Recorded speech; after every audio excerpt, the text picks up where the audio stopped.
Hello, everyone, and welcome back to another episode of the English Learning Podcast. I'm Sarah, your host, and today we have a really exciting topic for you. And I'm Bill, your co-host. We're so glad you're here with us. If you want to sound more natural in English, today's episode is perfect for you. Yes, because today we're going to explore 50 phrasal verbs, those little 2 or 3 word combinations like wake up, check in, or give up that native speakers use all the time. Exactly. Phrasal verbs can be tricky for English learners, but they are super important because they make your English sound more fluent and natural. That's right.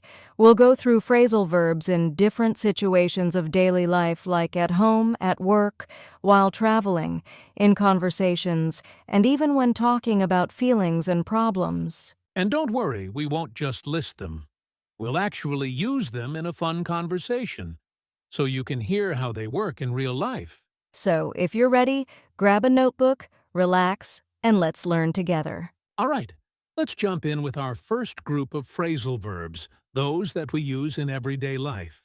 Okay, let's start with some phrasal verbs that we use in daily life, things we do at home or as part of our routine. Right? For example, every morning I wake up at 6 a.m. But honestly, sometimes I don't get up right away. I stay in bed for a few extra minutes. Same here. Wake up means to stop sleeping, and get up means to actually leave the bed. 2 different actions. Exactly. Then I usually put on my clothes for work. Put on means to dress yourself. That's a useful one.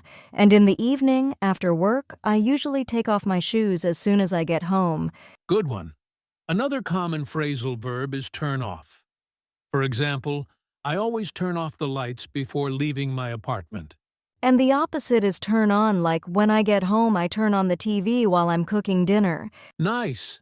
Here's one I often use run out of last week. I ran out of milk in the morning, so I had to drink black coffee. Oh no, run out of means you don't have something anymore. I also use clean up after cooking, which means to make everything tidy again. Yeah, and don't forget, I take out the trash every night before going to bed. Same here, and on weekends I like to go out with friends.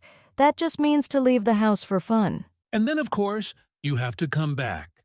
After going out, you come back home. Perfect. So, let's quickly review the 10 everyday phrasal verbs we just used. Wake up, get up, put on, take off, turn on, run out of, clean up, take out, go out, and come back. Exactly. These are simple but very powerful.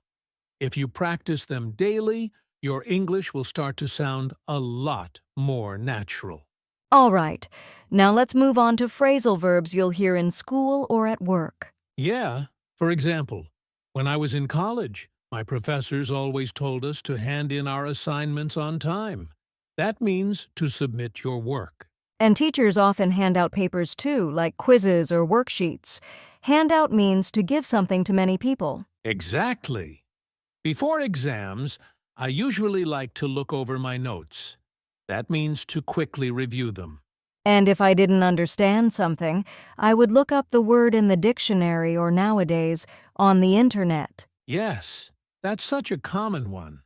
Some students don't keep up with the class, though, which means they can't stay at the same level as others. True, and sometimes people drop out of school or a course, meaning they stop before finishing. Right. But in work life, we often need to figure out problems. For example, yesterday I had to figure out why my computer wasn't working. I know that feeling, and sometimes at work you need to fill out forms like when you apply for a job, you fill out an application. Good one. And while studying, I always take notes during lectures. That helps me remember important details. And don't forget to write down important phone numbers or reminders. Write down means to put something on paper so you don't forget it. Perfect. So let's recap our 10 phrasal verbs for work and study. Hand in, hand out, look over, look up, keep up, drop out, figure out, fill out, take notes, and write down. Awesome. If you can start using these at school or at work, you'll sound much more confident and professional. Okay, let's move to another situation traveling and going out. Phrasal verbs are everywhere when we talk about trips or transport. Absolutely. For example, when I travel, I usually set off early in the morning. That means to start a journey. Right. And when you arrive at the airport, you need to check in. That means you register for your flight and drop off your luggage. And after the trip, when you leave the hotel, you check out. That's when you return the key and pay the bill. Good one. On the plane, the moment I'm most excited about is when it's time to take off. That means when the plane leaves the ground. Yeah, and when you arrive, the plane lands, but we also often say passengers get off the plane. And before that, of course, you get on the plane. So get on means to enter, and get off means to leave. Exactly. Sometimes a friend will pick me up at the airport, which means they come with a car to collect me. And if I'm traveling with a friend, I might drop them off at the train station after the trip. That means to take someone somewhere and leave them there. Here's one I always hear when traveling: hurry up. For example, if you're late, the airline staff might say, please hurry up and board the plane. And the opposite is slow down. Like when you're driving too fast, your friend might say, hey, slow down. Perfect. Let's quickly review the 10 phrasal verbs for travel and going out. Set off, check in, check out, take off, get on, get off, pick up, drop off, hurry up, and slow down. Great job! These are super practical because you'll hear them every time you travel. Now let's talk about phrasal verbs we use in conversations and social life. These come up a lot when we talk with friends or connect online. Definitely. For example, when someone calls you but you miss it, you can call back later. That means return the phone call. Yes, and if you're finished with a phone call, you hang up. For instance, she hung up before I could say goodbye. That's a good one. These days, we also spend time online. To enter a website, you log in, and when you're done, you log out. Right? And sometimes you need to sign up for a new service, like when you sign up for a new email account or social media. That means to register. In conversations, one useful phrasal verb is speak up. If someone is talking too quietly, you might say, please speak up. And when you want to introduce a new topic, you can bring up something like, she brought up an interesting idea in the meeting. Exactly. Sometimes you might come across something by chance. For example, I came across an old photo on my phone. I love that one. And of course, when we haven't seen a friend in a long time, we want to catch up. That means to share updates about our lives. Yes, and hopefully, when we spend time with friends, we get along well, which means we have a good relationship. Perfect.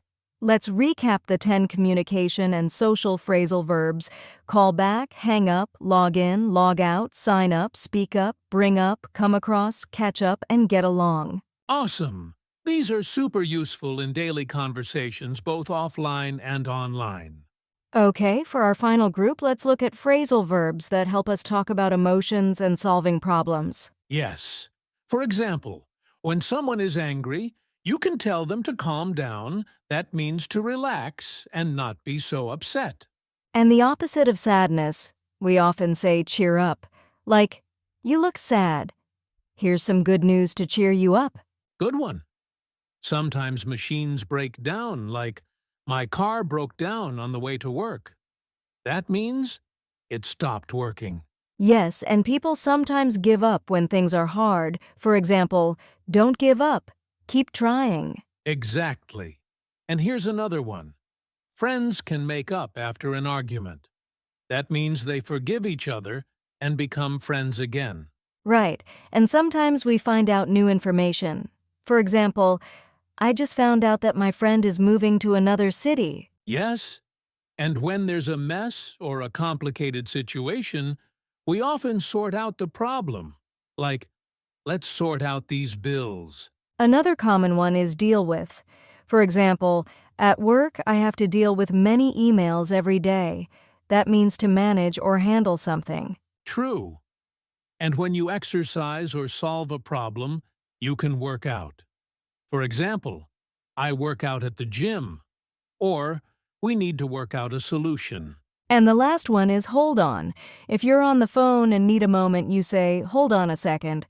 That means wait. Perfect. Let's recap the 10 phrasal verbs for emotions and problem solving. Calm down, cheer up, break down, give up, make up, find out, sort out, deal with, work out, and hold on. These are fantastic because they help you talk about both feelings and real-life problems.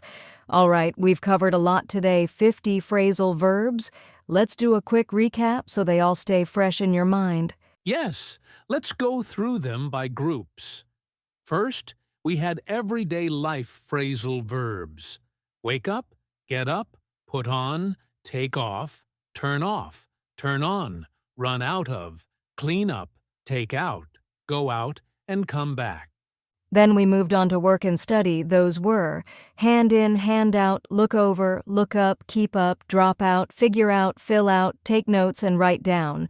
Next was travel and going out set off. Check in, check out, take off, get on, get off, pick up, drop off, hurry up, and slow down. Then we looked at communication and social life callback, hang up, log in, log out, sign up, speak up, bring up, come across, catch up, and get along. And finally, we had emotions and problem solving, calm down, cheer up, break down, give up, make up, find out, sort out, deal with, work out, and hold on.